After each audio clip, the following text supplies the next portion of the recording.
Welcome back to the channel. This is Trinity Storm, and you are watching 12th part of What If Naruto Found Hidden Lab in Waves. If you enjoy this video, please like, share, and subscribe to the channel. Now, wasting no more time, let's start the story. Restaurant. Naruto sat in the corner of the booth and listened to the five women talk about all the shopping they had done that day. As they left the clothing store, he was still laughing to himself when he thought about what had happened there. When the mother and daughter who ran the store left, they were crying because they had made as much money in one day as they would have in 3 months.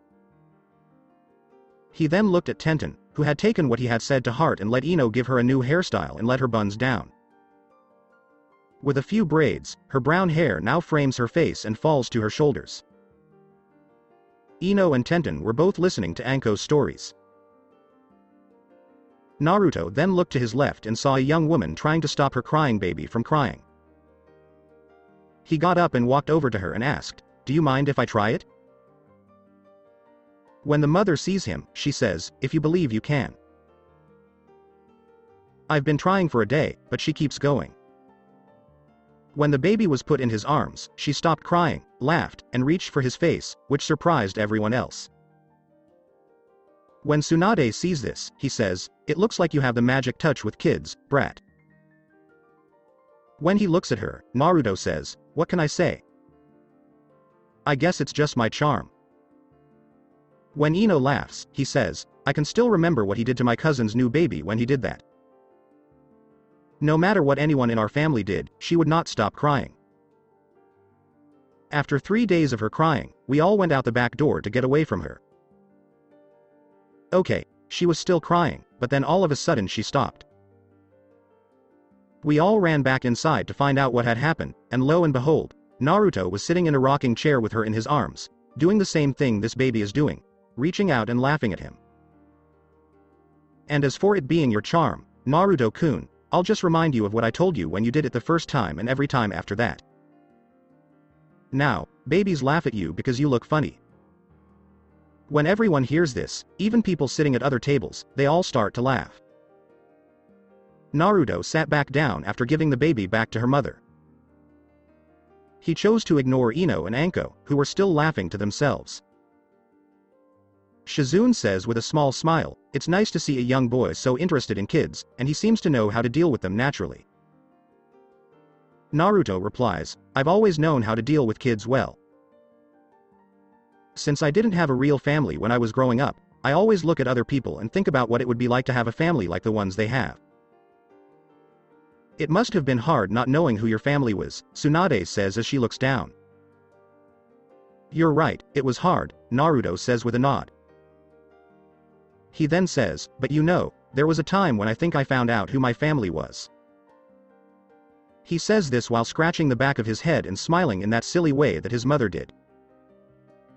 Because of the verbal tic, Tsunade looks at him and swears she can see an image of his mother next to him. She asks, "And how is that?" And then Naruto says, "Ino thought it would be funny to play a joke on me. She told me she had heard that a Yamanaka and an Inuzuka had a child that wasn't theirs.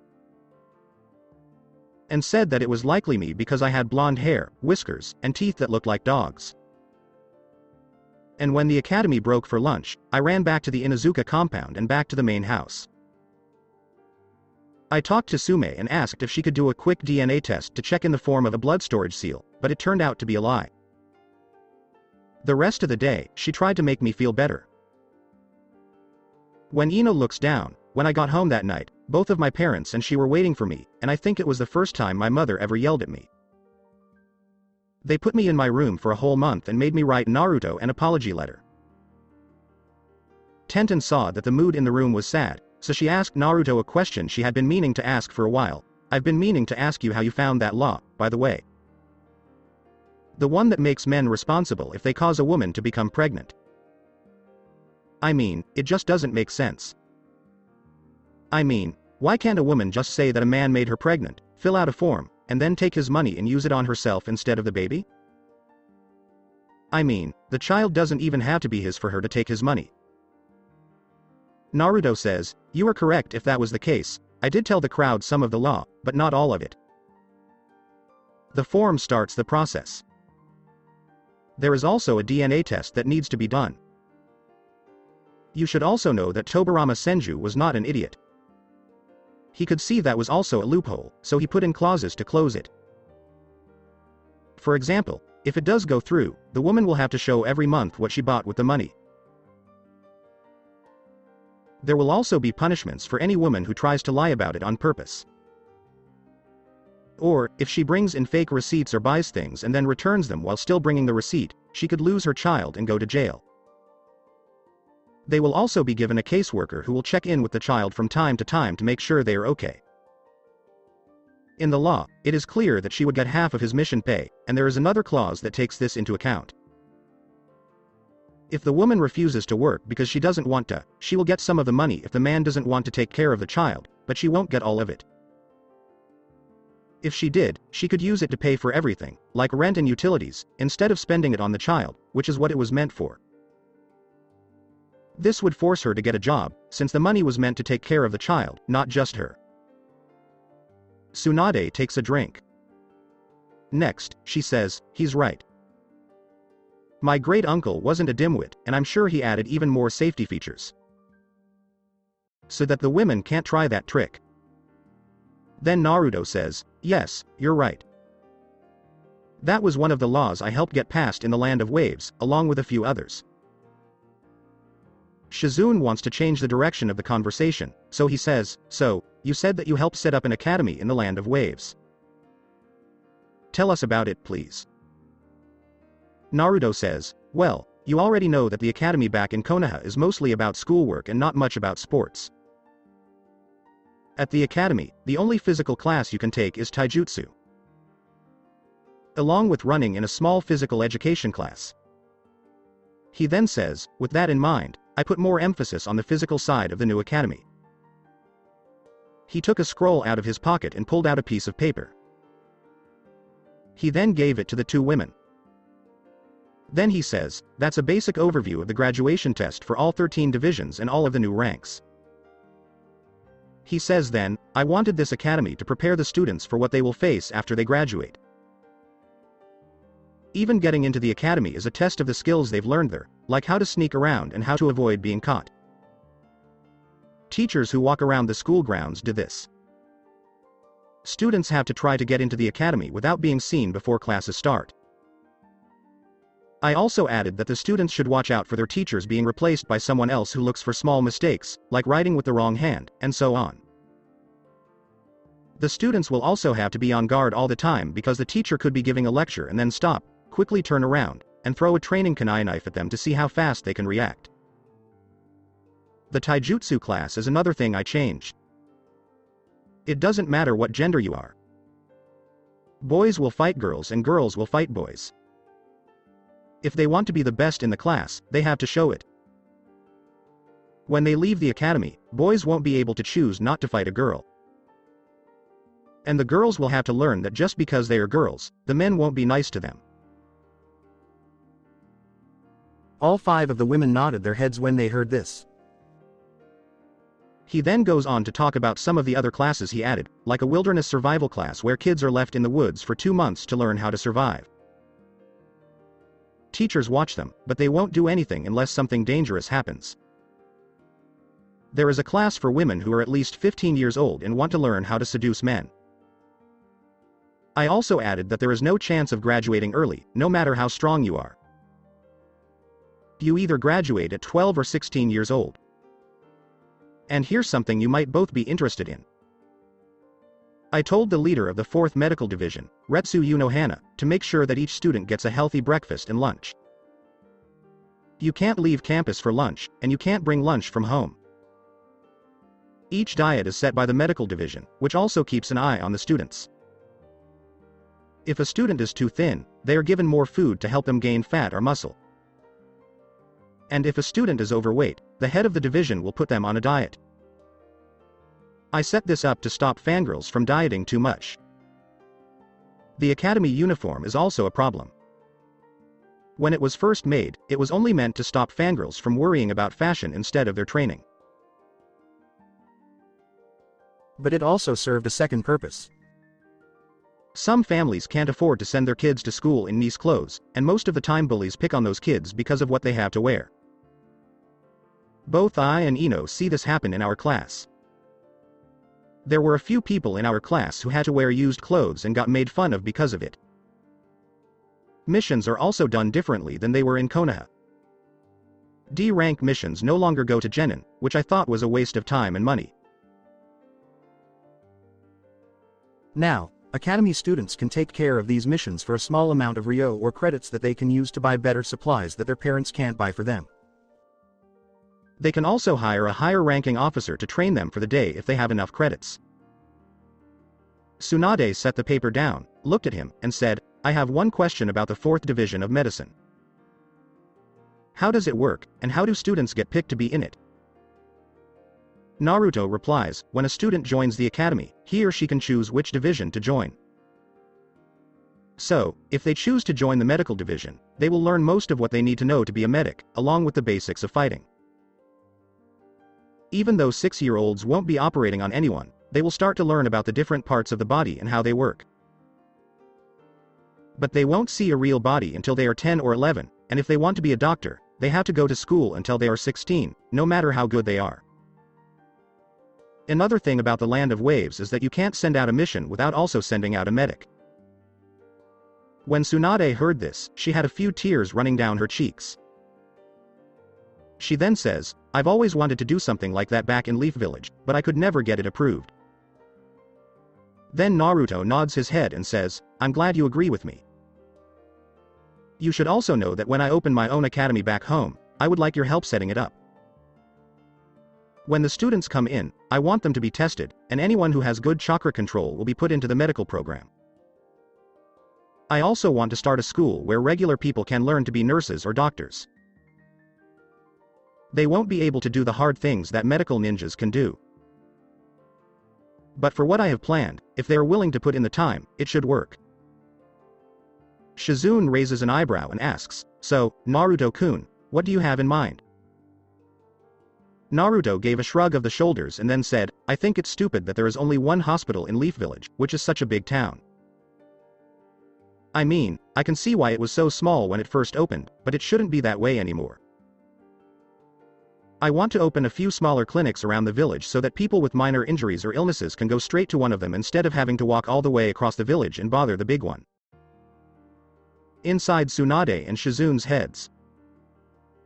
A chibi Shizune and a chibi Tsunade were making a chibi Naruto do a happy dance, but it was happening so quickly that his eyes were spinning. Reality. Tsunade was the one who said, "You're right, that does sound like a good idea and something that should have been done a long time ago. But what if the village civilian council tries to stop you, like they did to me? Because you need their permission and that of all the clan heads to open something like that. And because they are stupid people who don't care. Only how much money they can make matters to them." With his wicked grin, Naruto says, "You have to read the fine print in the contract that our clan signed when we came to the Hidden Leaf. It says that the family compound and any other land owned by the royal family would become sovereign land. As long as I buy it in my name, it becomes my land. Since it will be considered the land of Whirlpools, the village won't be able to tell me what to do with it." With a big grin, Ino says, "That's my Naruto-kun, who always cares about other people's safety. So, he became our small group's doctor. We would go to him when we got bumps or bruises, and he would fix us up for the price of a bowl of ramen." Tsunade and Shizune both look at Naruto, and Tsunade asks, "Why didn't you tell me last night when we were talking that you were going to school to become a doctor?" Naruto in a lazy voice says, "I'm not in school to become a doctor. At best, I'm a medic. I can stitch up small wounds, clean and disinfect them, set a broken bone, and that's about it. And the only reason I know it is because Sarah made me learn it when I was volunteering at the hospital. She said that if I was going to be there instead of at the academy, I might as well learn something." Then, Ino stood up and said, "Excuse me, but I need to powder my nose." Anko and Tenten both get up and say that they have to leave, too. Naruto sees that he is alone with Tsunade and Shizune and decides to talk about something that needs to be talked about. One that he found out about last night. So, he looks at Tsunade and asks, "So, what are you going to do about meeting Orochimaru tomorrow?" Tsunade does a spit take after she just drank from her glass. "How do you know about that?" she asks him as she looks at him. Naruto's answer, "When I fought him, I used another small tool that I got from Mayuri Kuretsuchi. Data gathering bacteria is the name of this one. Bacteria used for monitoring and surveillance. I managed to put it on him while we were fighting. It lets me see and hear what he sees and hears. It also lets me collect information about him and tells me where he is at all times, and it can't be found. Since I got this, I've done it to a few people because it's a great way to find out more about pretender targets." Both women look at him, nod their heads, and agree with what he says. Naruto saw the look on their faces and decided to stop them from asking the question. And says, "Yes, I have tags on a few women, and no, I'm not just sitting there watching them. I have female operatives watch them because I thought men sitting at the console and looking at them would be an invasion of their privacy. Yes, I can look at the images, but when I do, it's automatically recorded and my operatives get a message that I'm looking. If they think I shouldn't be looking, they can cut my link and block my access." Tsunade nodded and said, "Good, I'm glad to hear you respect women, which is different from a lot of men who would have been watching them." Naruto says, "Well, you learn to respect women when you grow up with at least 8 different moms. But I won't deny that I like the way a nice woman looks, and I'm not completely innocent either. I do have one trick up my sleeve, and the only reason they haven't beaten me to death is because they see how useful it is. I call it my sexy jutsu. I turn into an older version of myself that looks like a naked woman with pigtails and clouds of smoke around parts of my body that aren't supposed to be seen by the public. And I use it mostly on perverts. It's also a great way to get an enemy's attention so that my allies can hit them. I've knocked out the old man 6 times with it, so that should give you an idea of how strong it is." Tsunade gives a smile and says, "Since he was my teacher, that old monkey has always been like that. He just couldn't help himself. You should have seen his wife. All she had to do to scare the crap out of him was walk into the room. Then she says, 'I'll deal with Orochimaru when the time comes.' Naruto replies, 'That's good to know, but you should also know that he planned to trick you. He didn't want to bring your brother or your old boyfriend back.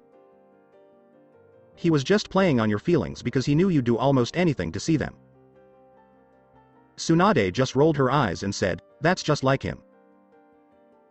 He might have been thought of as the smartest person on our team, but I was always the strongest Sannin.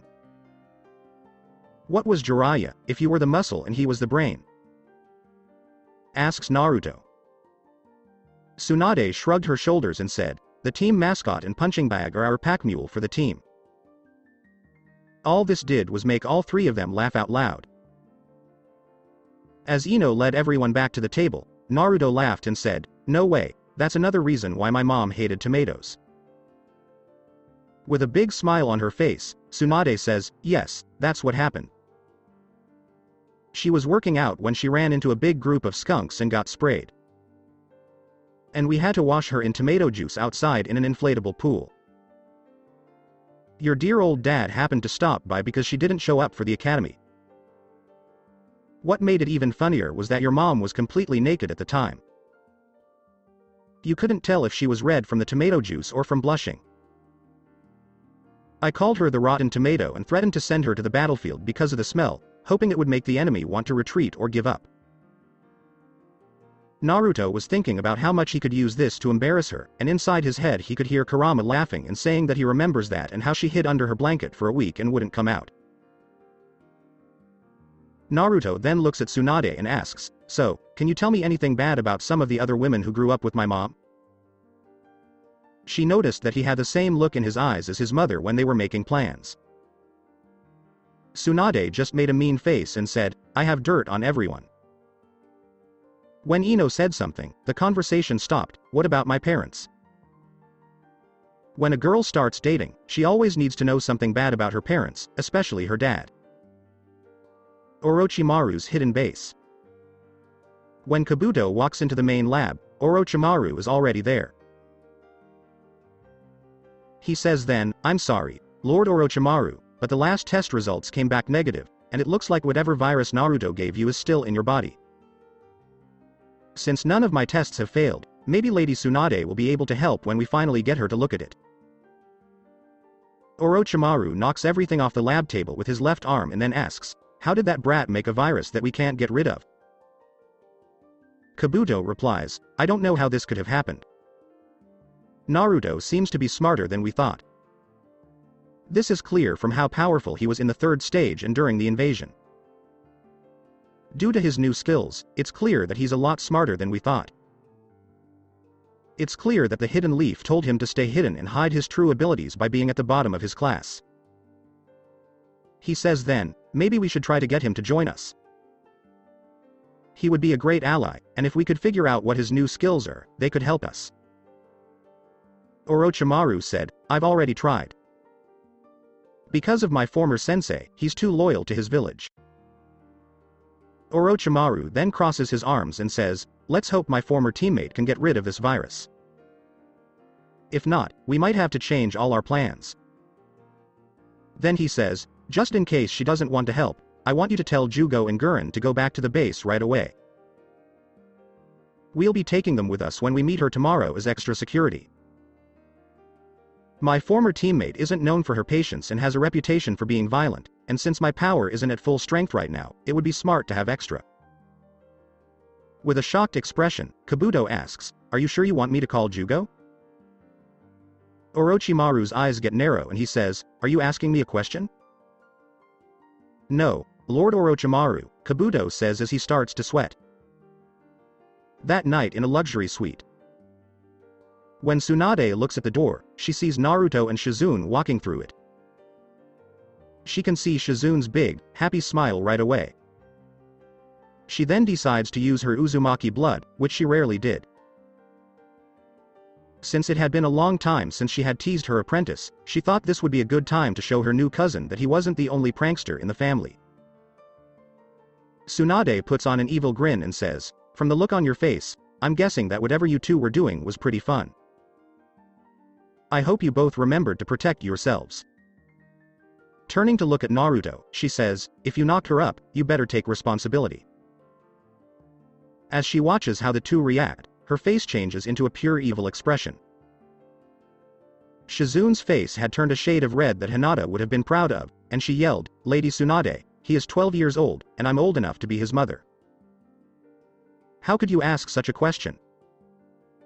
Naruto looks at her with a look of shock on his face. He then bursts out laughing and can't stop until he's caught his breath. He turns to Shizune, whose face was still red, and says, "I wasn't laughing at you, I promise. It's just that she thought we would sleep together after only knowing each other for a day. It's not that you're not pretty, but if word got back to a few of the moms that I slept with a woman after only knowing her for a day, I don't want to know what would happen to me." Ino, who had been reading a book in one of the chairs, says, "Who got to you first would decide. If it was Sume, she might give you to the new dogs to train as a new chew toy. And I don't even want to know what Yoshino would do to you, but my mom would probably be the scariest. Unlike the other moms, who could only hurt you physically, she can go inside your mind and mess with you, though she probably wouldn't have to do much work since you were already pretty crazy. When Anko, Choji, and Tenten were playing cards, I don't know, you seem to have forgotten what Kurenai thinks about perverts. Sarah would probably make him sit down and tell him about all the diseases he could get if he kept doing that. I remember when she told you about STDs for the first time, you left the hospital 2 hours later and wouldn't look any of us in the eye, before she starts to laugh out loud. Then Tsunade says, "So, Shizune, where were you when Naruto and you left about 2 hours ago?" Naruto says, "I helped her with something she needed, but that's between us two. If she wants to tell you, that's up to her." Tsunade looks at Shizune and wonders what they could have been doing. That's when it hits her, and she stands up quickly with a red face and yells, "So you won't give me any more money to go gambling, but you went gambling and used him as a lucky charm?" Naruto quietly left the two women who were arguing and went to the bathroom. Just before he shut the door, he could hear them. Shizune says, I was just trying to get enough money to help pay off some of the debt so we wouldn't have to run all the time. If you would learn how to control your gambling better, we wouldn't have to. The morning after. Naruto opens his eyes and feels like someone is sitting on his chest. He looks down and sees Fine. Ino had come out of his room in the middle of the night and was now sleeping on his chest. Come on, Ino, get up. He says, gently shaking her shoulder, but she says, 5 more minutes in a sleepy voice. When Naruto sees that Ino is wearing a t-shirt that is too big for her, he runs his hand down her back and pinches her behind. Ino opens one eye, tells him, that area won't be open for another 2 days, and then kisses him on the lips. Hotel breakfast buffet. When Naruto sees that everyone has eaten, he says, now that everyone has finished, we can get to work. After checking my information this morning, I found out that Orochimaru is already on his way. As I expected, he is not going alone. He is bringing 3 other people with him. The first person he is bringing is Kabuto, who was in our group during the first and second exams. Anko says, I looked at his file, and it seemed a little strange to me. I think I can see why now. Naruto nods his head and says, yes, and the second person he's bringing is a girl who seems to have a very rare bloodline ability called Crystal Release. Tsunade says, that doesn't happen often. During the Second Shinobi War was the last time I saw someone from her clan. Naruto keeps talking by saying, Jugo, a boy, is the third person he is bringing.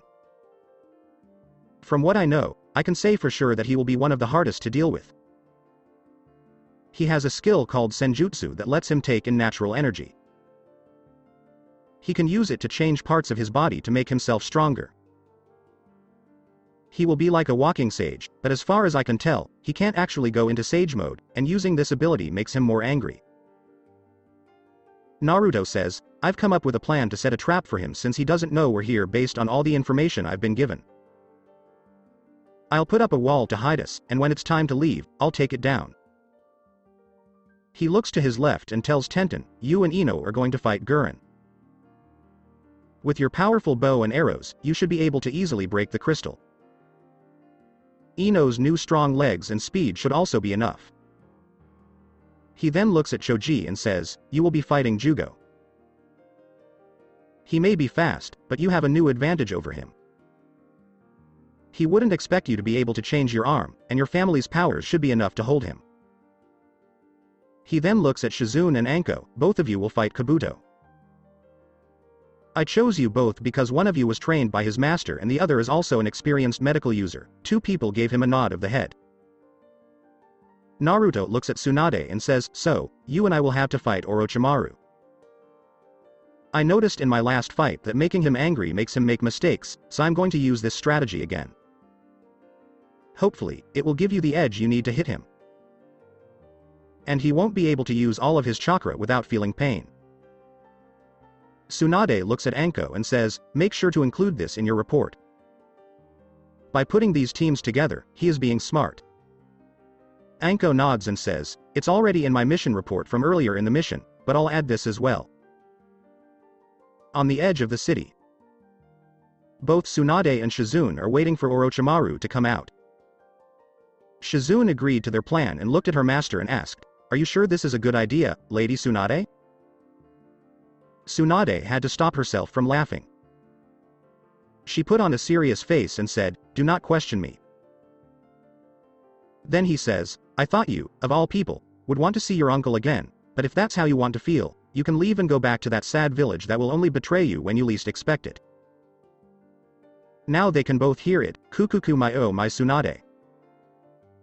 I didn't think you would yell at her just because she told you what she thought. Both of the women can see Orochimaru and Kabuto rise up from the ground. Then, Orochimaru says, I've given you time. Have you made up your mind? Will you help me? Tsunade looks at him and says, yes, I've decided. I'm going to clean up a mess that should have been cleaned up a long time ago, and I'm going to start with you. If you think I'm going to betray the village that my grandfather, grandmother, and granduncle helped build, you're wrong. Orochimaru looks upset and says, "You're making a mistake." He then snaps his fingers with his left hand to make two people appear. A girl with dark blue hair in front of him and a boy with orange hair behind him. Orochimaru then looks at her and says, "My friends will deal with your partner, but I will take care of you myself." But before anyone could move, they heard the sound of glass breaking. When they looked to the left, they saw what looked like a large cube of glass start to fall, revealing Naruto and his group. Naruto looks at Tsunade and says, "I heard that he was the smartest person in your group. What grade did he get in his academy history class?" She said, "Why?" "He was a top student." Naruto says, "I think it's funny that he doesn't remember the most important thing that happened in history." "And what would that be, Naruto-kun?" asks Orochimaru. Naruto, turning in to look at him, says, "Those who don't learn from the past will keep making the same mistakes. I said this when we fought back at the Leaf Village, and I'll say it again. No Uzumaki will go into battle alone. She may only be 1/3 Uzumaki, but she is still part of the Uzumaki clan." Before Orochimaru or Kabuto could do anything, Tenten quickly pulled out her bow and shot an arrow straight at Gurren, who just barely managed to avoid it. Before Gurren could do anything, Ino appeared in her new outfit and kicked the ground, causing an earthquake that only Tsunade could match. Gurren had just quickly gotten back up when another arrow came flying at her, forcing her to jump backwards again. Both girls ran after her quickly as she quickly turned around and ran into the woods. Orochimaru couldn't hide how he felt when he saw this. He had heard about the strange new abilities from his invasion, but seeing them in person was different. Choji quickly says, "Human border," and starts to roll straight at Jugo. But Jugo is able to jump backwards and move the fight to the side. Naruto, looking at the two people in front of him, says, "I would normally try to catch you, but I'm going to give you a warning instead. You are outnumbered, and I know that your power isn't at full strength because you have a virus in your blood." Orochimaru starts to laugh and says, "Even though my power is weakening, I'm still stronger than you, and even though you have more of you, I can easily kill one of you." He tried to open the seal of heaven on Anko by making the ram sign with his right hand, but nothing happened. Both Naruto and Anko start laughing at him. Naruto was the one who was able to say, "This time, that will not happen. I was able to get rid of it, you snake. Do you know how much pain you caused her by doing that over the years? When I finally learned how to get rid of it, I did." Orochimaru's eyes widened when he heard this and he said, "That can't be true. There's no way to break that seal." Naruto crosses his arms and says, "I don't care. I wouldn't think that someone with a less developed brain would be able to understand how complicated the art of Finjutsu is. You can only really understand how the Uzumaki clan works if you were born into it."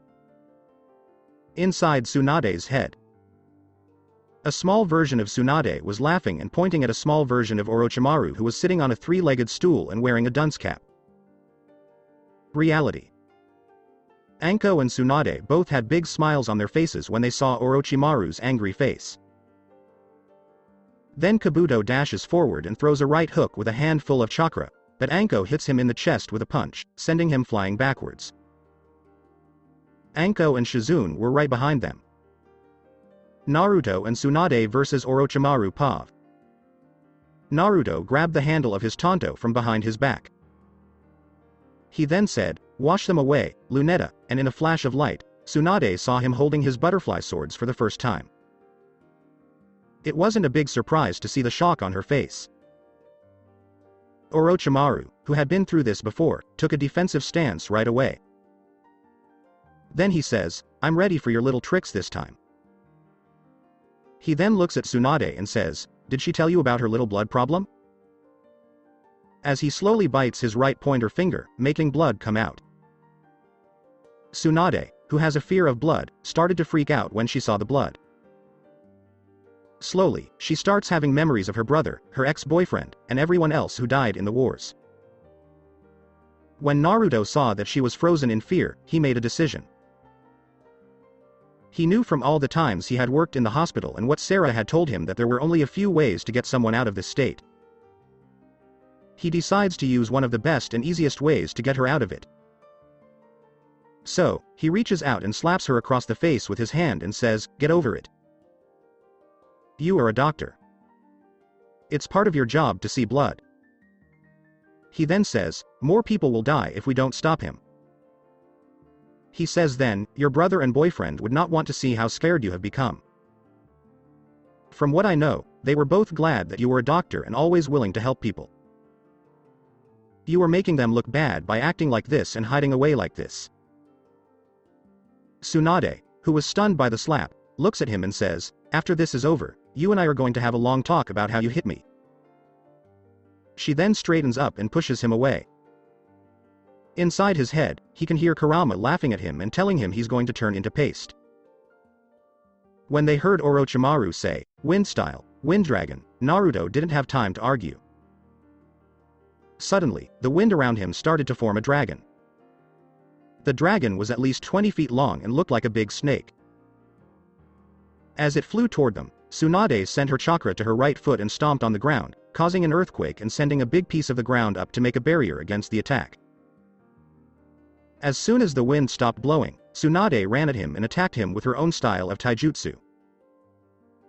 Orochimaru, who has been her teammate for years and has snake-like reflexes and moves, was able to stop it. Then, Tsunade hears Naruto give the warning they had agreed on, so she quickly jumps backwards. She watched as the water around the right side of his blade started to flow into it. She then watches as he makes a downward slashing motion and shouts, "Water arc wave cutter." A huge arc of water that looked like a blade was sent flying toward Orochimaru.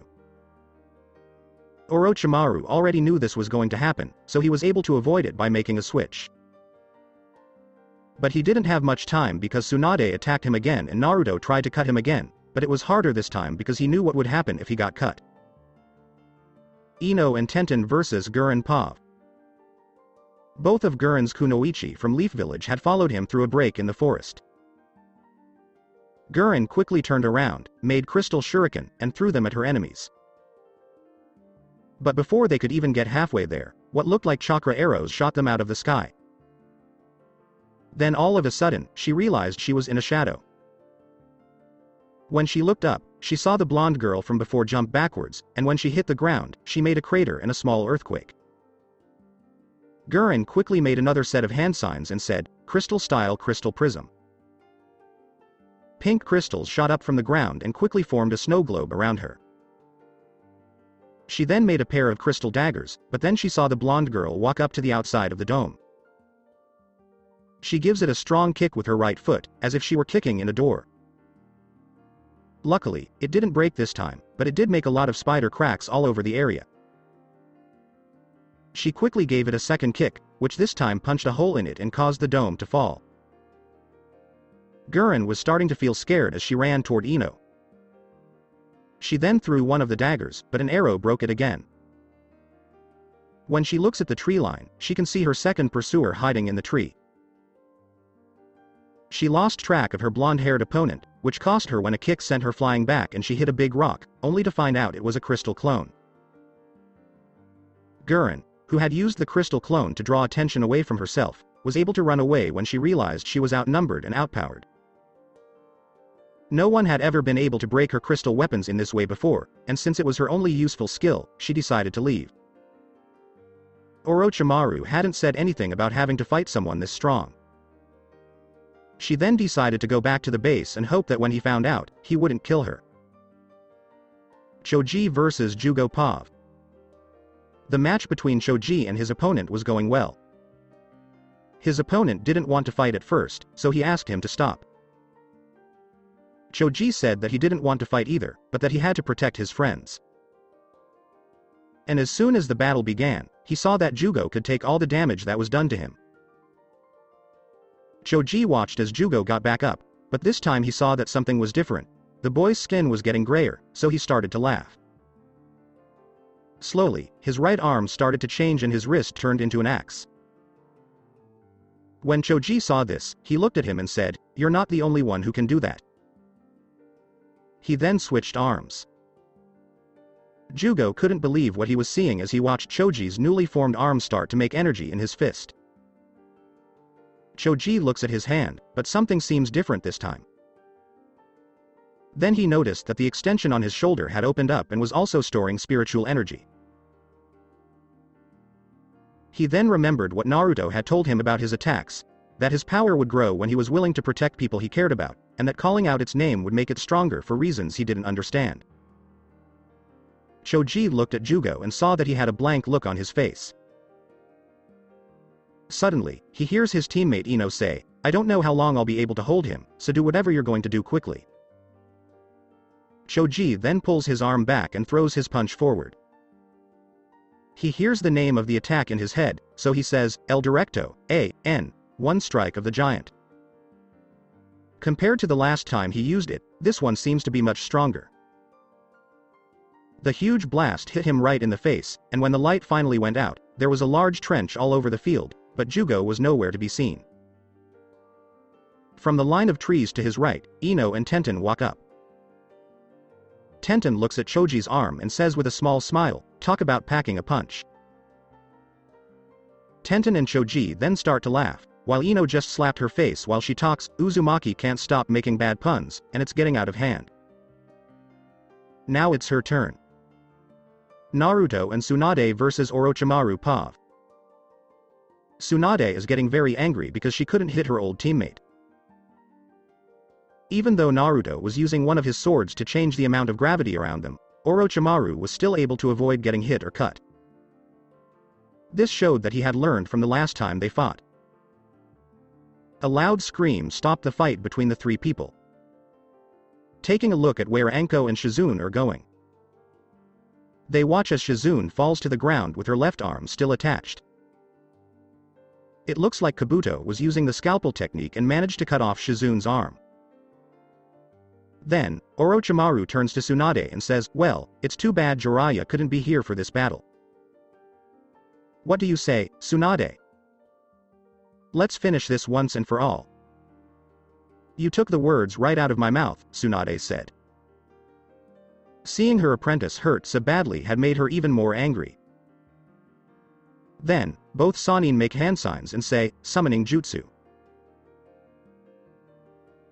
Two huge clouds of smoke clear away to reveal a big purple and black snake and a big blue and white slug. Both Sannin are standing on top of these two creatures. Both of the Sannin's attention is drawn to Naruto when he says, "Don't count me out of this battle, either." He then makes the hand signs and says, "Summoning Jutsu." Instead of a big cloud of smoke like a normal summoning, the air seems to turn to glass. Suddenly, a huge hole opens up in that area, and a huge creature with 3 heads comes out of it. Each head had a bone-white mask and red eyes, and its chest had a big hole in the middle. Naruto jumped up quickly to the top of the middle head. He then looked at how shocked the Sannin and their summons looked. Orochimaru, who was standing on top of the snake's head, had nothing but fear in his eyes when he saw the new creature. It made the other 2 creatures look small. The snake that had been called up stopped in the middle of a rant about being paid 100 sacrifices for having to be called up. Tsunade, who was sitting on top of the slug, looked at the creature and knew it was definitely the hollow she had heard about. The snail says, "What is that thing, Lady Tsunade?" "I don't know anything about that call." Tsunade replies, "It's called a hollow. It's not like a regular summoning." Naruto couldn't help but smile when he saw Orochimaru and his familiar looking scared. He then thinks to himself that he needs to remember to thank Nell for picking up that scroll and giving it to him, because it turned out to be a hollow summoning contract that let him call hollows into battle and have some control over them. Some of the hollows could fight back, but the weaker ones couldn't. Naruto looks down at the 3-headed dragon and says, "I want you to kill that snake." The 3 heads open their mouths, and a red orb appears in front of it. The orb then fires a blast of energy, killing the snake completely. Then, Naruto and Tsunade see Orochimaru, who was able to switch places with Kabuto in time, show up on the battlefield next to Kabuto, who was still fighting Anko, grab him, and quickly leave before anyone else could do anything. Naruto quickly stopped his summoning and sent it back to Hueco Mundo. Then she ran quickly to Shizune, who was lying on the ground, and used her other hand to stop the bleeding. Tsunade suddenly showed up with a smaller slug on her shoulder and started crying as she looked at the wound and told her to hold on. It turned out that Kabuto had not only broken the limb, but also poisoned it so that it couldn't be put back together again. When the rest of the group shows up, Tsunade looks up. "Isn't there anything you can do?" asks Ino. Tsunade shakes her head no. "Even if it wasn't poisoned, I would need an operating room with the tools to reattach a whole limb like this," she says. Then, Ino turns to Naruto and says, "Hanata is going to be able to do something, right? You said that with her new powers, she can put body parts back together." Tsunade and Shizune both look at him and see him nod his head as he says, "Technically, she will be able to do that, but I won't explain why right now because it's too complicated." Who then took a scroll out of his pocket and said, "I don't think she wants to wait days to get her arm back, so we'll do this the easy way." When he only needs one thing, he opens it and sees a bunch of storage seals.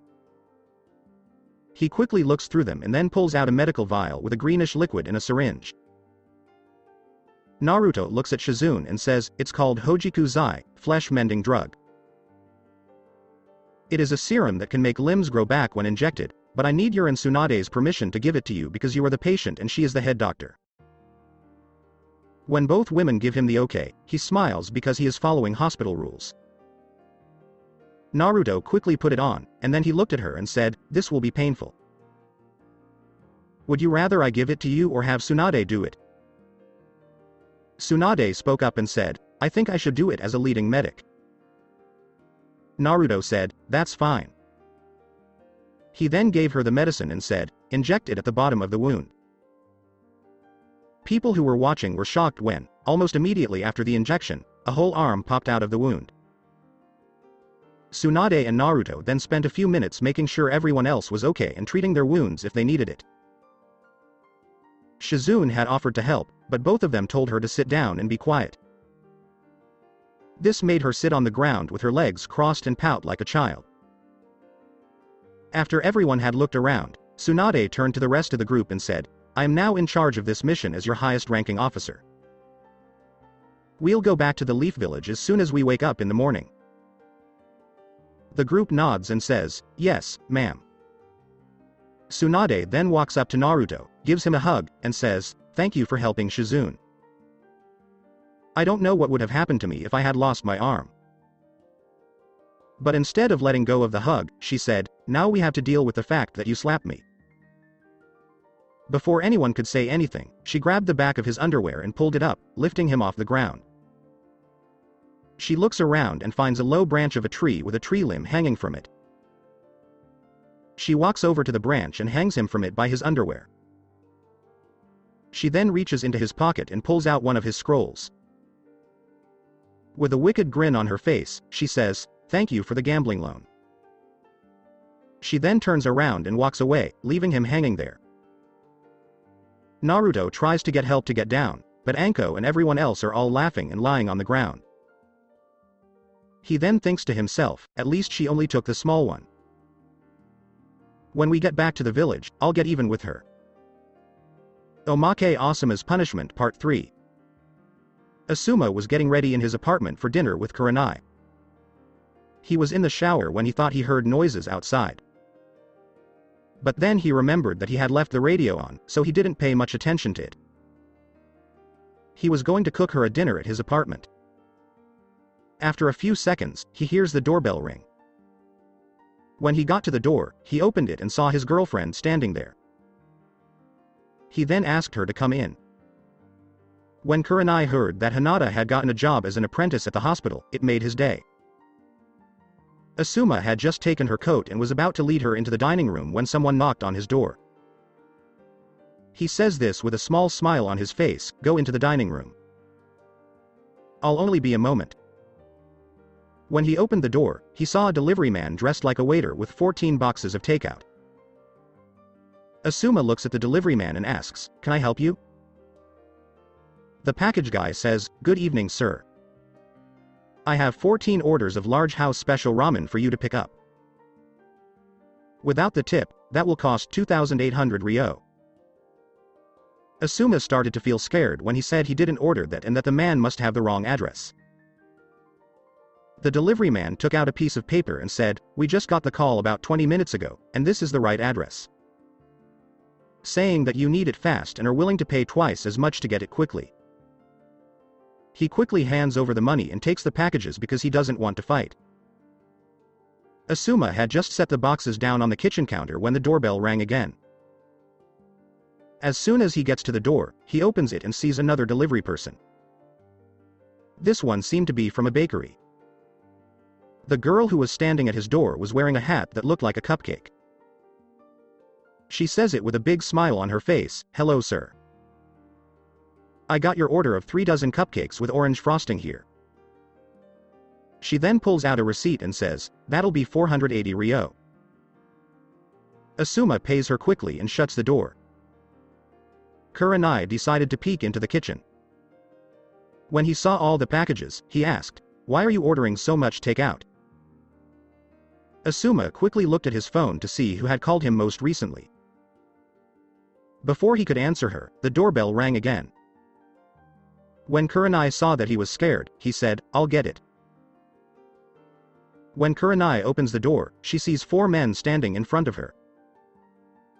Each man has a hat on his head and is wearing black pants, a white shirt, and a red vest. Each man also has a bamboo walking stick in his hand. "May I help you, gentlemen?" she asked with a smile.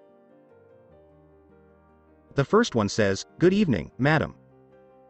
Is this Asuma Sarutobi's house? We sent him a telegram." Then Kurenai says, "He's busy right now, but I can do it for him." Since they couldn't find a reason not to deliver it, the one in front reached into his pocket and pulled out a kazoo. When they find a tune they like, the 4 men start to sing. "Asuma Sarutobi, you knew this would happen when you poked the fox, so for now you have to pay the price. We won't stop making your life miserable until someone tells us to. No matter what time of day it is or how hard you try to hide, we will find you. We can promise you that." Team Alpha says goodbye. At the end, they all give a bow and start to leave, but Kurenai says, "Wait a minute," and goes back into the kitchen to get a cupcake for each of them. After Kurenai shuts the door, she looks at her boyfriend and asks, "What's going on?" Asuma was about to say something when they heard someone knock on the door and say, "Delivery." The front gate to Konoha. Kotetsu and Azuma were both talking about a new brunette woman who worked at one of the bars and was very curvy.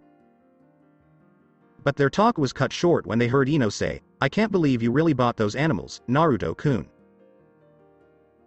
As they look down the road, they can see the group coming back with 2 new women, Tsunade and Shizune, who both of the men could recognize. That's also when they see the animals that Ino was talking about.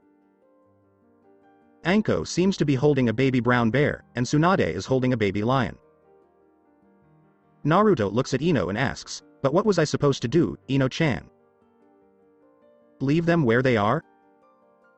The carnival was breaking up, and they would have been sent to a zoo and put in cages, which I couldn't do.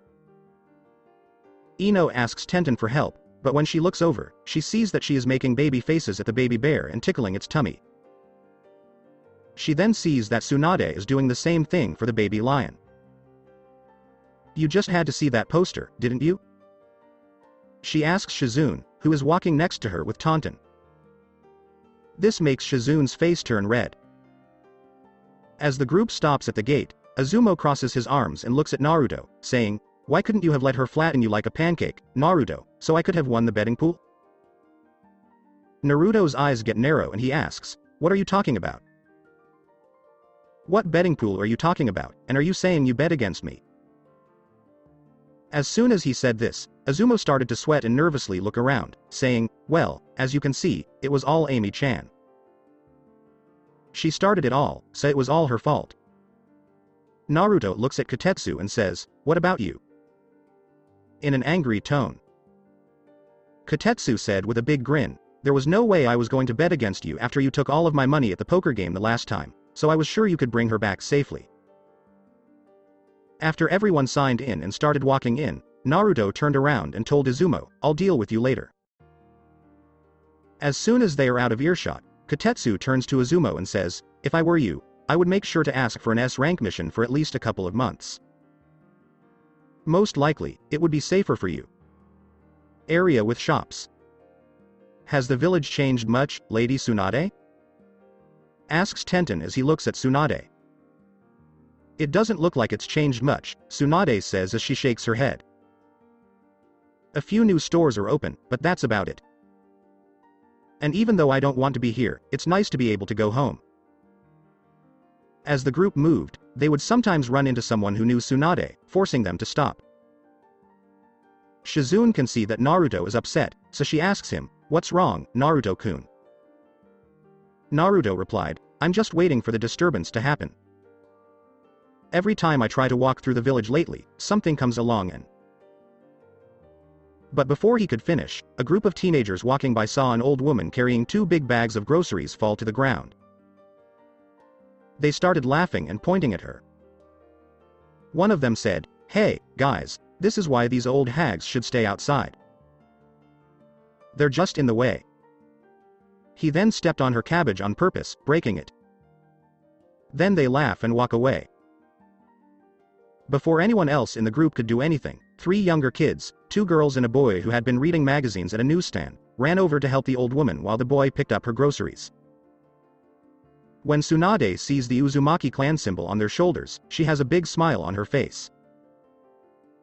After helping the old woman get up, both girls tell the boy to go quickly and get a new cabbage to replace the one that was damaged.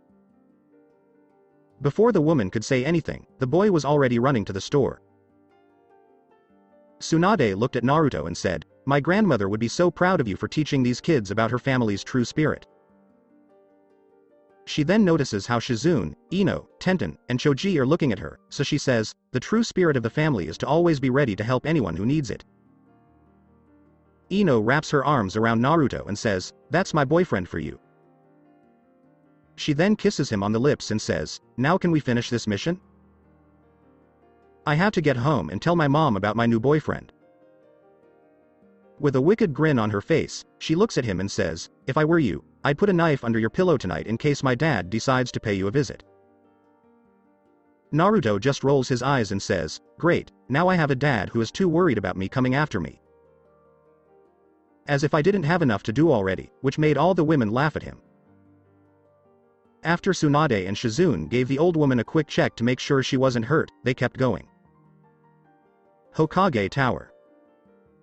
As the group walked through the village, they ran into some of the other kids, like Rain and Daiki. Both of them fell in love with the animals they had wanted right away. Daiki said that he would train his lion so that it could be his partner when he became a shinobi. Rain just laughed at him and said it didn't matter if he trained with his partner because she and her bear cub would be stronger than him. This, of course, started a new argument. Daiki looked at Rain and said, "You're forgetting one thing. If a lion isn't the best, why is it called the king of the jungle?" Rain crosses her arms and says, "That has never made any sense, because lions don't even live in the jungle, so how can they be called the king of it? It makes no sense at all, since they live on the plains." As the group started climbing the tower, Tsunade and Shizune couldn't help but laugh as they watched the kids argue about which animal was better. Even though Naruto told them stories about the kids, they didn't do the stories justice. Both of the women could see that the kids liked each other but didn't want to admit it. Instead, they started fights on purpose to get their way. Naruto looks at all the women in the group and can tell what they are thinking by the way they look at him.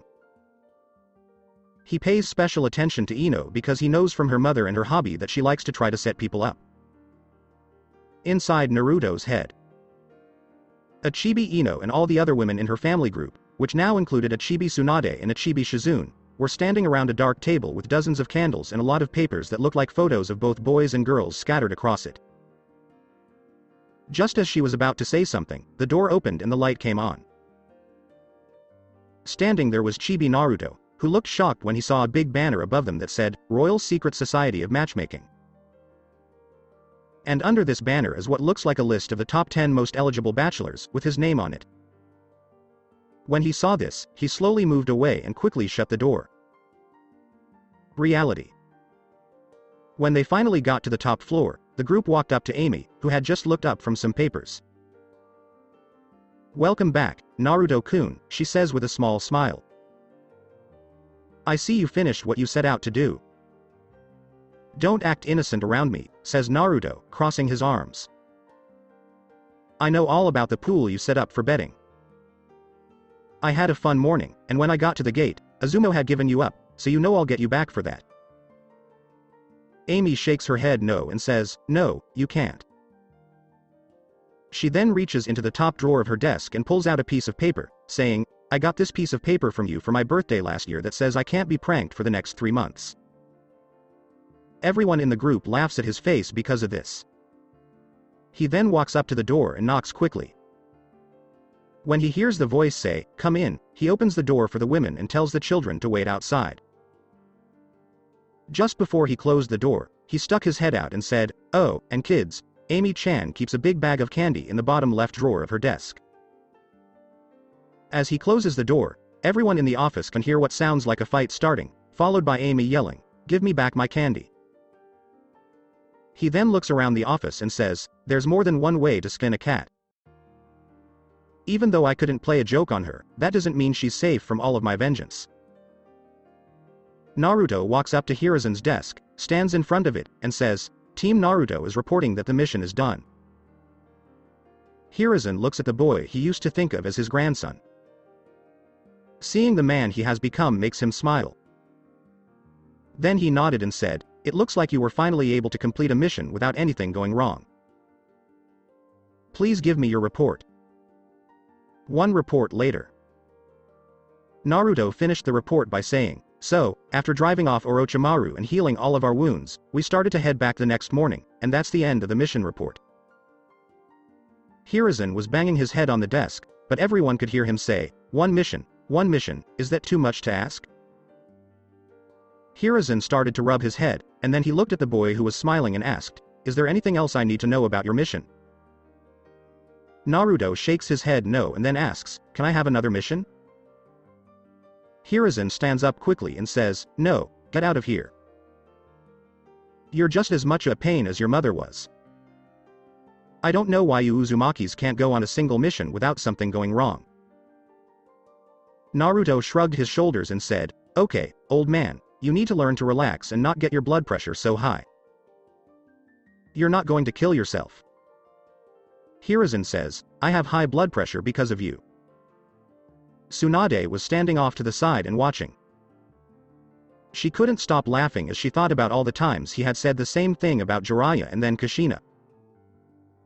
Naruto looks at Ino, Tenten, and Choji and says, "Everything is finished, so you can all go." Tsunade looks at Shizune and tells her, "You can go with him." "I'll meet you back at the compound later tonight." As they start to go to the door, Naruto quickly stops, goes back to the desk, and says, "By the way, I forgot to give you this." He pulls out a scroll and says, "A weasel asked me to give this to you." Then, a paperweight was thrown at his head, and he had to move quickly to avoid it. When the group leaves Amy's office, they see that it is a complete mess. They also see something funny. Rain has Daiki sitting on the ground on his back and is pulling his legs forward while telling him to say, "Uncle." But what made this even funnier was that her new baby brown bear was also sitting on his lion cub. Daiki looks up and says, "Big brother, you have to help me, she's gone crazy." When she hears that, she pulls even harder. Naruto puts his nose in the air, raises his right arm with his pointer finger up, and says, "I see nothing, I know nothing." He then walks away with his group. Office. Hiruzen had been looking down, but he knew he would have to get it out of the way eventually. When he looked up, he saw Tsunade standing in front of his desk with a look of death in her eyes. He finally wrote out his will while thinking to himself that he was happy. Before he could respond, she reached out, grabbed the desk, and pushed it to the side of the room. She then walked up to him, grabbed him by the front of his robe, lifted him off the ground, and said, "Give me one good reason why I shouldn't break every freaking bone in your body." He told me everything, and he even gave me a copy of his medical report. "I've never been so upset with you in all my life. Not only did you betray my grandmother and her family, but you also betrayed me. You know how much I loved and cared for his mother. The only reason I didn't come back after she died was because I trusted you to take care of him." She then threw him back into his chair. Hiruzen tried to say something, but he stopped looking at her face quickly. Tsunade looks down at him and says, "You could have sent me a message, and I would have been willing to at least send messages to him to let him know he had one family member out there. And when he was older, I would have told him about his family and how we were all connected. I could have sent Shizune back to the village to see how he was doing. I could have also gone to a nearby village and set up a trip for him to visit me, even if it was just for a day or two. I'm sure he would have loved to come see me and get away from the village. I also found out that he was learning to be a doctor, and I could have helped him during those short trips by giving him advice. Even if he hadn't gone on to become a doctor, it would have given us something in common. Even his mother didn't care about that. But instead of doing that, you let this village torture him and make his life difficult. He also told me about how the teachers at the academy treated him.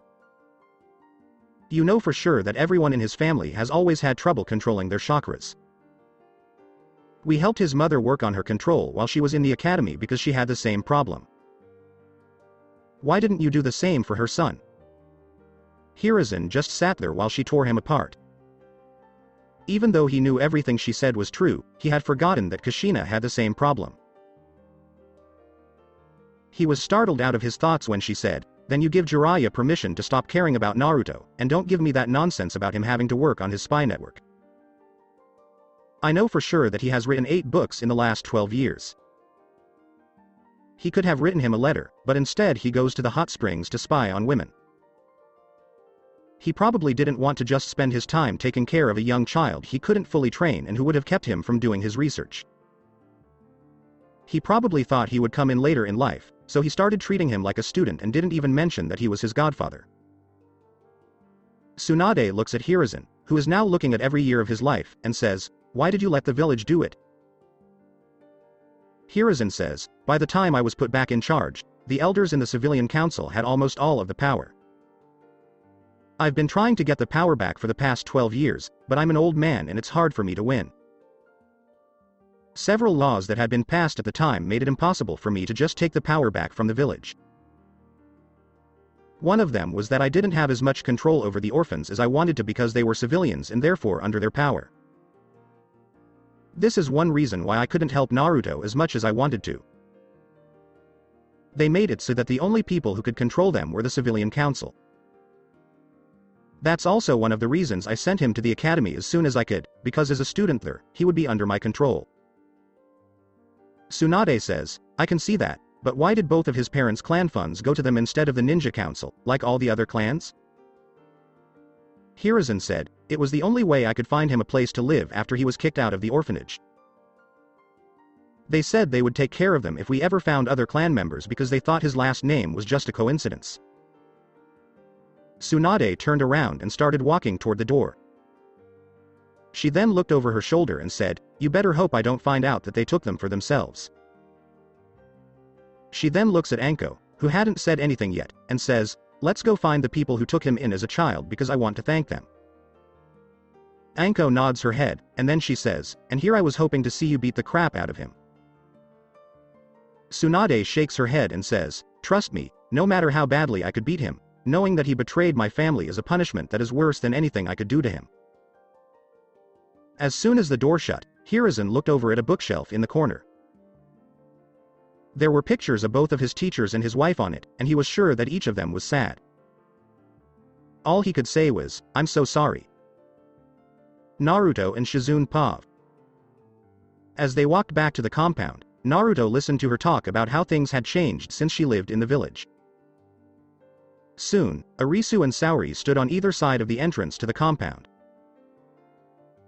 Both of them had a few bandages on their arms and cheeks. When they see him coming, both girls look up with big smiles and say, "Welcome back, big brother." Irisu looks over at Shizune, who is holding Tauntaun. She left her post quickly and ran up to her, saying, "She's so cute." "What's her name?" Saori goes after her sister, hits her on the head, and tells her, "You aren't supposed to leave your post." She crosses her arms and says, "What if you had left and let an enemy get away?" Irisu put both of her hands on her head and cried like a crocodile. Naruto looks at her and says, "You shouldn't hit your sister for a simple mistake. You are still learning how to do this job, so please don't do it again unless she really deserves it." "I'm sorry, big brother," Saori says as she looks down. "I will no longer do it." Then Naruto says, "Now to answer your question, this is Shizune and Tauntaun, and she is now yours."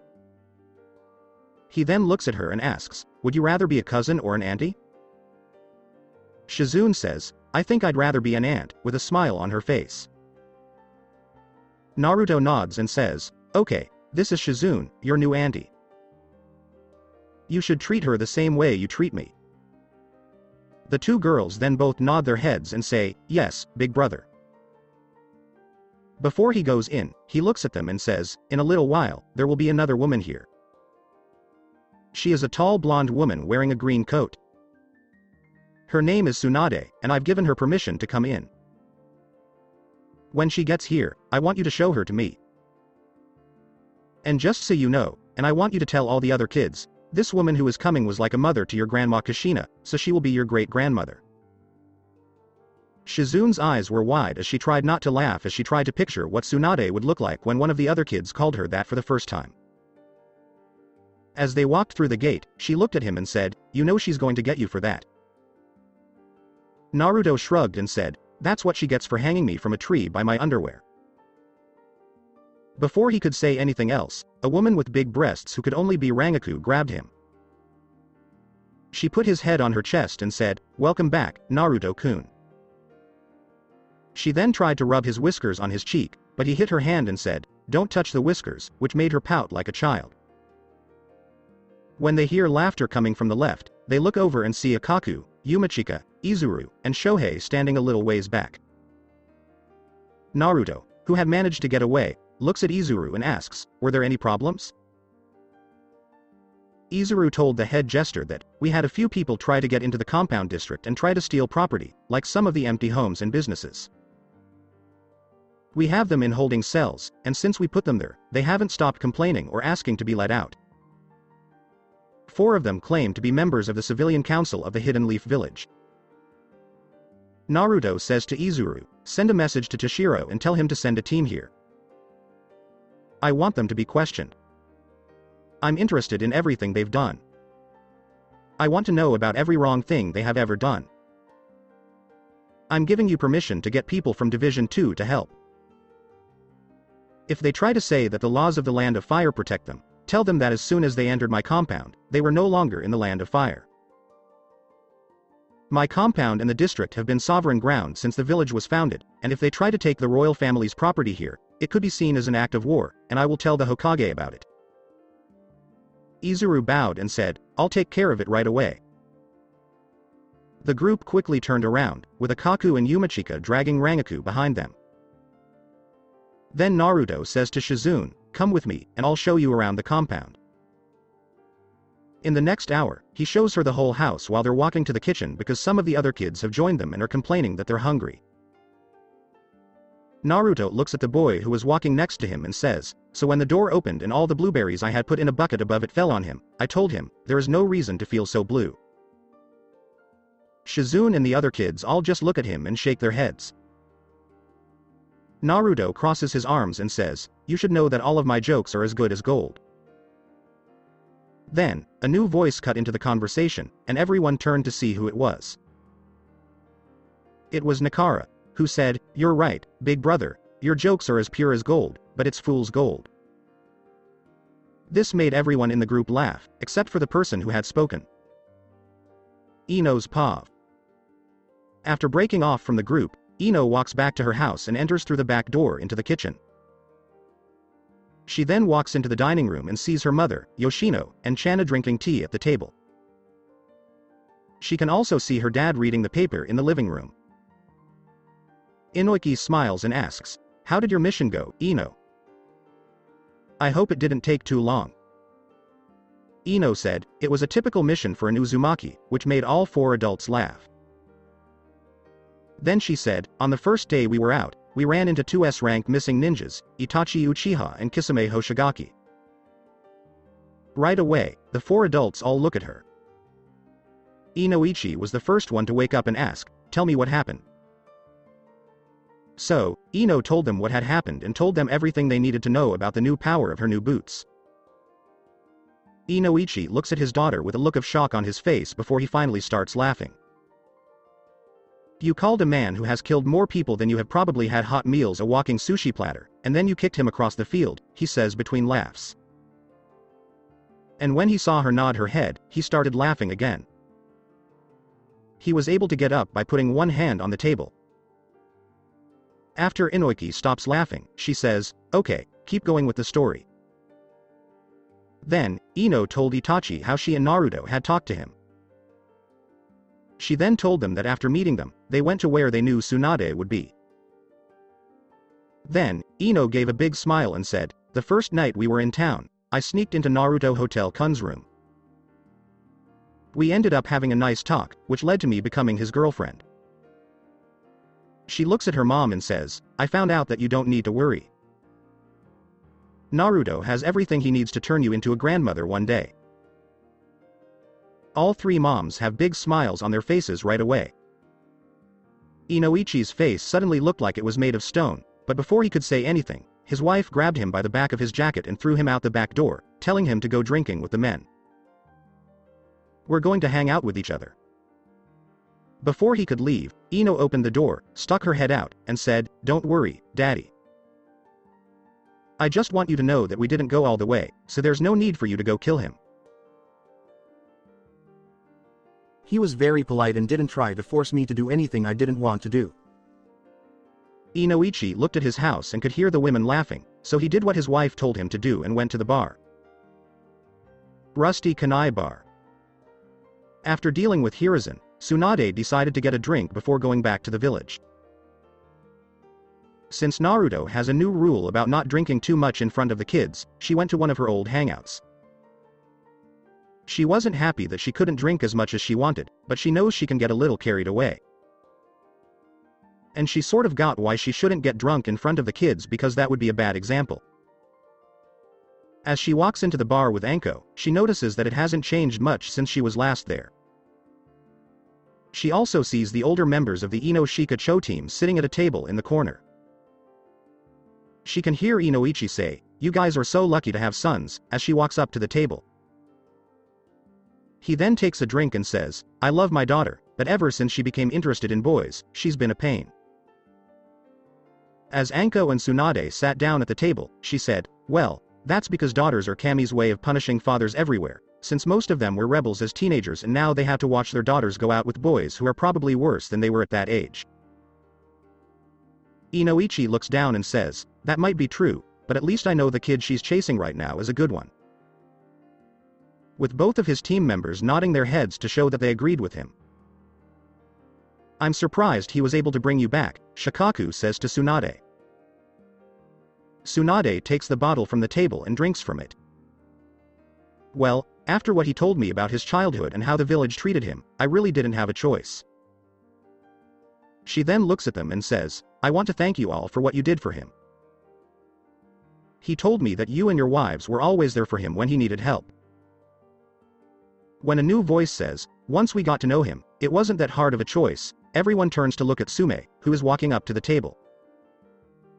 Tsunade stands up and gives her a hug. She then tells her, "Even if you didn't know it was him, I'm sure his mother would be very proud of how you helped raise him." She then looks at the group and says, "Now tell me everything that's been going on with the village council. We need to start fixing up this town." Uzumaki compound. As Tsunade got closer to the gate, she saw the 2 girls standing on either side of it. She knew them from the picture she had seen of them. As she stopped, the one on the left, Arisu, if she remembered correctly, looked up at her and said, "Welcome home, great-grandmother Tsunade." When Tsunade heard this, she looked down at her and asked, "Who told you to call me that?" She made sure not to show anger because this was a young child who probably didn't know better. Arisu says with a big smile, "Big brother said that you were like a mother to Grandma Kushina, which makes you our great-grandma." Then Tsunade says, "I see. Where is your older brother right now? I'd like to have a short conversation with him." She then looks at the one on the right, who she thinks is Saori, and says, "He told us to take you to him when you came here. He's probably in his office." She then looks at her sister and says, "You take behind, I'll go in front. We'll take her to the office and not mess around this time." The office of Naruto. Naruto was in the middle of showing Shizune his plan for all the doctor clinics on a larger map of the village that was on his desk. He just put the last piece on it and said, "I think I'll have to build at least 26 different clinics to serve the whole village and cover all areas." Shizune was about to say something when they heard voices outside in the hall. It was Tsunade saying, "So I pretended I was going to hug him, grabbed him by the back of his underpants, lifted him off the ground, and hung him from a tree branch. I also took his wallet." A moment later, the door opens and Tsunade walks in. Behind her, a big group of laughing and rolling on the floor kids are standing. Arisu and Saori both smile widely and look at Naruto, who is then asked, "Would you like to play hangman, big brother?" Both girls quickly move out of the way of the paperweight that was thrown at them, laughing as they run down the hall and say, "Big brother got stuck by his underwear." Naruto then gives the other kids a fox-like grin and looks at them, but before he could do anything else, the kids ran away like cockroaches. Naruto looks at Tsunade and says, "You know you just ruined my reputation with them, right?" Tsunade says, "Well, that's what you get for calling me great-grandmother. I'm not that old, though." She then hit him hard on the back of the head, making him fall to the ground face first. She walks over to the desk, looks at the map, and says, "This is a good layout. You've spread the clinics out evenly across the village so that no one is too far from one." After getting up off the floor, he walks up to her and says, "That was the idea. Another idea I had was to give each of them a special Hiraishin seal so that if someone comes in who is too hurt for them to help, they can use it to get them to the hospital right away. And yes, I know it takes a lot of chakra, which is why most people don't use it. But each of these will be powered by one of the chakra batteries I told you about." On the way back to the village, he told them about the seals he had made for the hospital, such as the seal for storing patients with serious wounds and the bracelets and chakra batteries. Both of the women thought this was a great idea. He also said that he was making a portable version of the batteries and bracelets for the teams that were leaving. Someone knocking on the office door woke them up. Naruto said, "Come in," and when the door opened, Tsunade and Shizune saw a short woman with long black hair tied in 2 pigtails with gold rings on the ends. She is wearing a black shiakusha with a yellow obi tied around her waist and a white haori with the symbol for the 2nd Division on the back. "Tsunade, Shizune, let me introduce you to Soifun, who is in charge of the 2nd Division of the Land of Waves," Naruto says. Soifun immediately recognizes her because she has studied all the important people. She bows and says, "It is a great honor to meet you, Lady Tsunade." Tsunade looks at Naruto and says, "She sounds like a high noble, so I'm guessing this is the girlfriend you were talking about." Naruto and Soifun's faces turn red, but it's Soifun who says, "I'm sorry, my lady, but you're wrong. I think you're talking about Lady Yoruichi." Her face turns a different shade of red. Naruto decides to keep talking and asks Soifun, "And how can I help you today?" Soifun stands at attention and says, "Lord Uzumaki, we got your request for help questioning your prisoners. I was in the room when the message for Toshiro came in, so I decided to go myself." Before she could say anything else, Naruto hit her in the head with a wad of paper and said, "What have I told you about calling me Lord Uzumaki Soifun-chan?" Her cheeks get red because of this. While he is thinking to himself about what Yoruichi told him about how to get close to a subordinate who is sometimes too stiff. Then Naruto nodded and said, I see. Were you able to find out anything from them? If so, what did you find out? Soifin got over being embarrassed quickly and says, it didn't take long. After I broke a few of their fingers, they talked a lot more. They told me all the information they had. But I think you should already know this. It seems like the 4 people in the group are members of the Civilian Council. You've been told that they were in charge of your family's money, and it seems like once they did, they used it as their own personal piggy bank, buying homes for themselves and going on vacations, with some of them even starting their own businesses. I found out that they've been doing this for a few years, and the one who broke first said that they're almost out of money. When I asked what they would do if anyone ever found out, they said, the accounts have been drained. They went on to tell me that they had passed several laws that said any clan funds not claimed by a family member after 5 years would be given to the village treasury because the family would be considered extinct. Since they were in charge of it, this gave them full access to the money, which they have been using to pay for everything. For example, when they wanted to buy a house, they listed it as maintenance to the village for a certain amount of time. Another way they've been stealing your money is by putting people who don't exist in jobs with very high pay grades in departments that don't exist. Every month, the checks they get go into a fake account. Naruto and Tsunade did everything they could to keep from blowing up. Then Naruto looks at Tsunade and says, it looks like the Leaf Village will need a new council of civilians. He then says to Soifin, find out who the other 3 members are and bring me pictures of them. I want you to make wanted posters for them once you have them. As the daimyo of the land of Whirlpool, I am here to issue an order for the 3 remaining council members. Anyone who brings them in will get 50,000 ryo. Naruto says, I'll also have to send a message to the daimyo of the land of fire asking him to come to the village. Stealing my family's wealth could be seen as an act of war, and since it was his village that did it, he needs to know. When a voice from the window joins the conversation, everyone in the room looks to the window. Yoruichi, in her cat form, is standing on the seal. She quickly jumped off of it and started changing into her human form. In a flash of light and smoke, she was standing in the middle of the office, naked. Even though she's naked, she crosses her arms and says, as the daughter of a noble family, I'll be happy to deliver the message to him because I know how to deal with nobles. When she turns around to look at him, she sees that his face is all red and that blood is dripping from his nose. Shizune and Tsunade both laugh at how he reacts.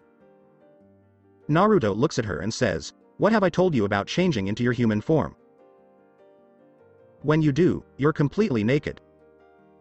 What if one of the boys had seen you change? Yoruichi walks over to a cabinet and pulls an outfit out of it.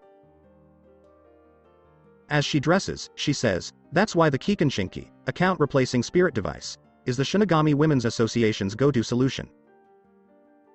When that happens, when we have a bad date, or when we meet a pervert whose only goal is to get into our pants.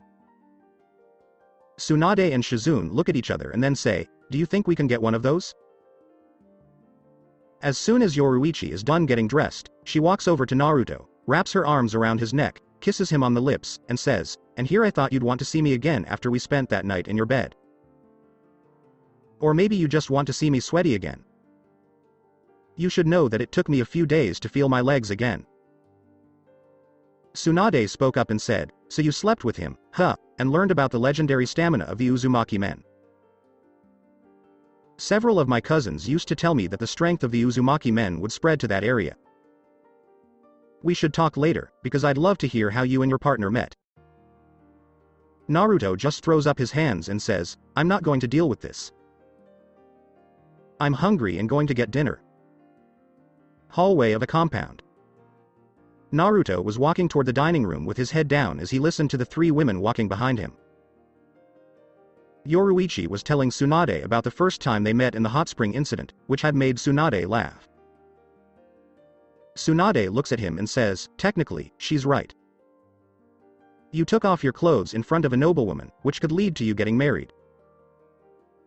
As he walked faster, all 3 of the women started to laugh. As the group gets closer to the door, they can hear what sounds like a bigger riot going on inside. When Naruto opened the door, a pie went flying over his head, so he quickly ducked down. When he looks back, he can see that it hit Tsunade right in the middle of her face. As he looks around the room, he sees more chaos. All the kids are standing around covered in food, and it looks like a big food fight has broken out. One of the boys, who was obviously the one who threw the pie, is standing there looking like a deer in headlights. When Naruto turned around, the pie pan had fallen off her face, showing that an apple pie had hit her. Tsunade slowly reaches up with her left hand and takes a piece of pie off her cheek.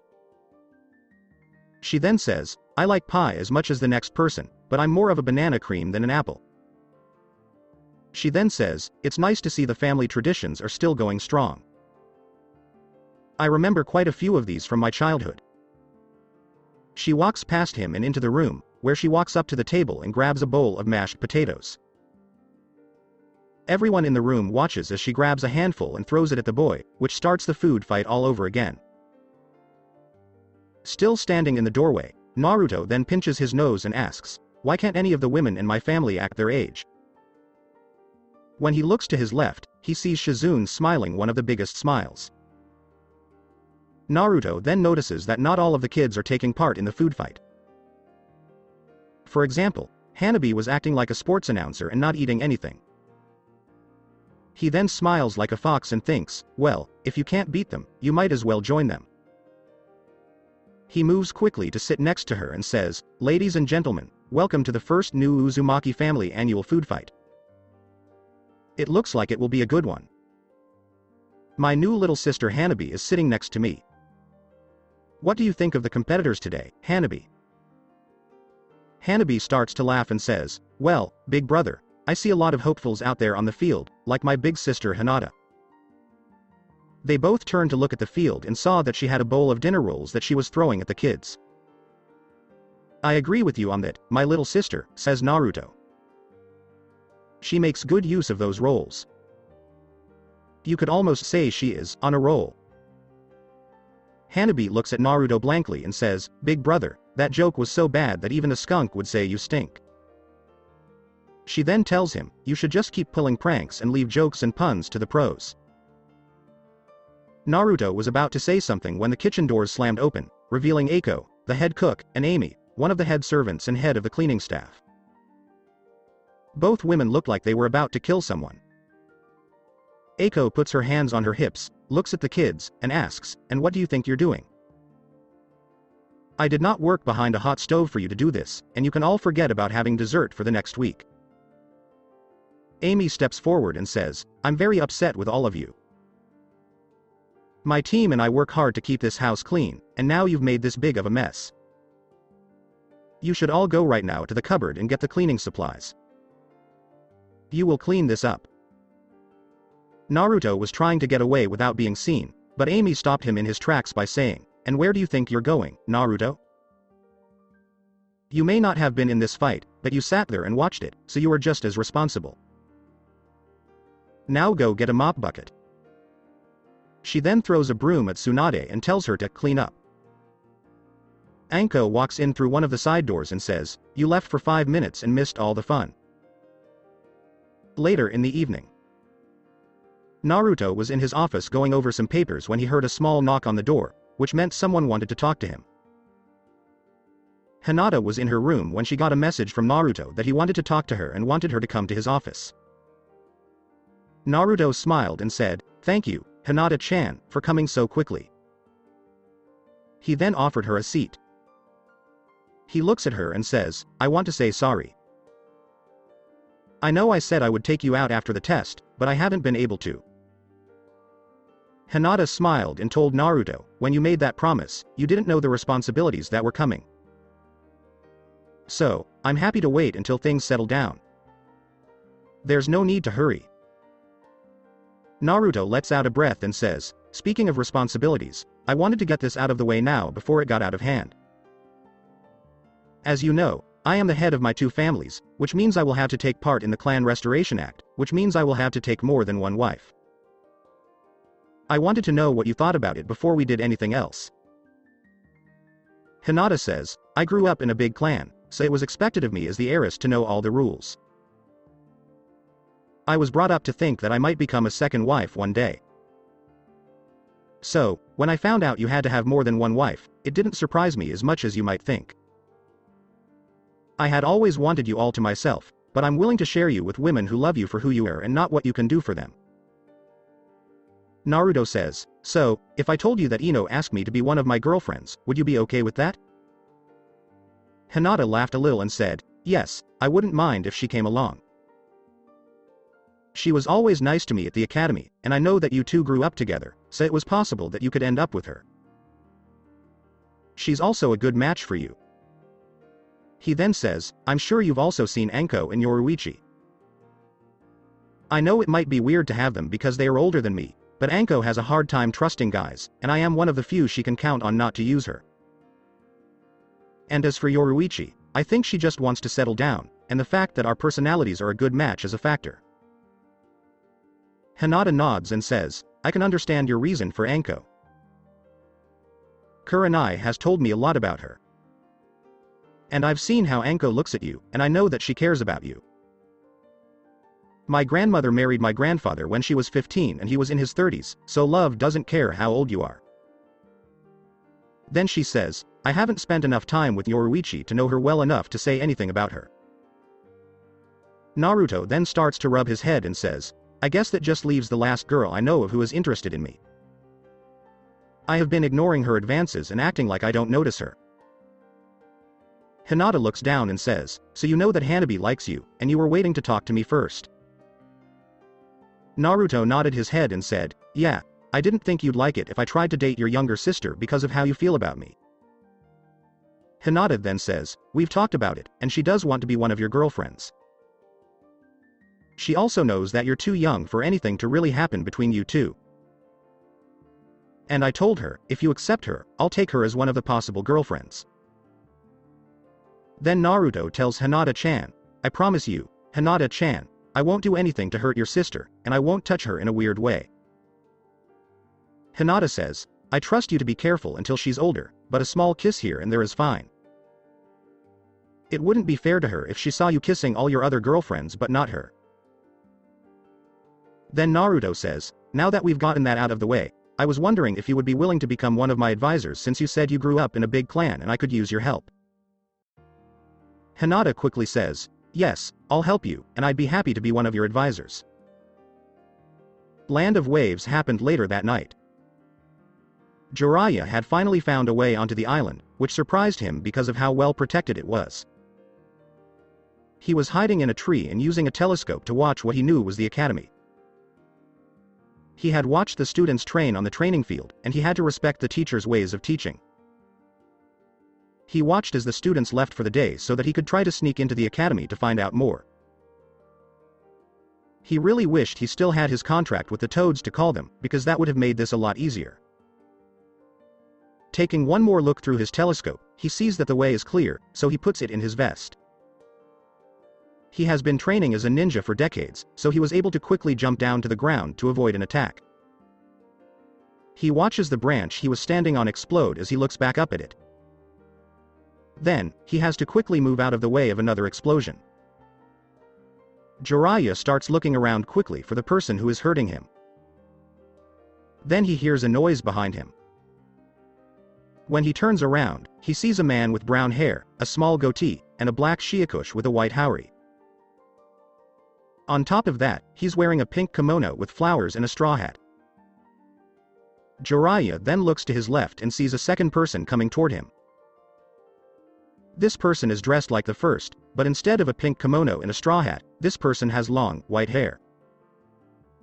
It was the first man who told Jiraiya, you know you can't sneak into a village without permission.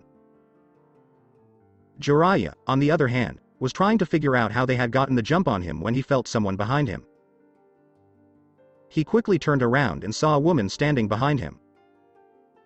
When he took a step back to get a better look at her, he saw that she was missing her right arm and had long black hair.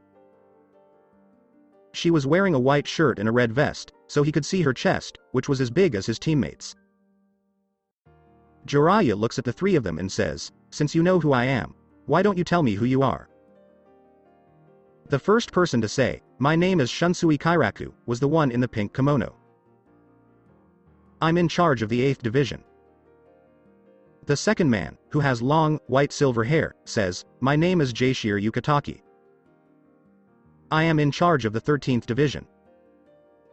After that, the woman says, "My name is Kaku Shiba. I'm in charge of the 5th Division." Jiraiya was about to try to run, but before he could, Kaku threw a small object at his feet that exploded in a big puff of lime green smoke. When the smoke cleared, the three of them could see Jiraiya lying on the ground, wide awake but paralyzed, with his eyes looking around crazily. Jaishir is the one who says, "We'll need to tell everyone that we've caught him. I'm sure his village will want him back, but while he's here, we can try to question him to see what we can find out for Naruto-kun. If I'm not wrong, this is the same man he wants to take to court." So that's it for today. I hope you guys enjoyed it. Don't forget to like, share and subscribe to the channel for more awesome stories like this. Thank you. See you all in my next video.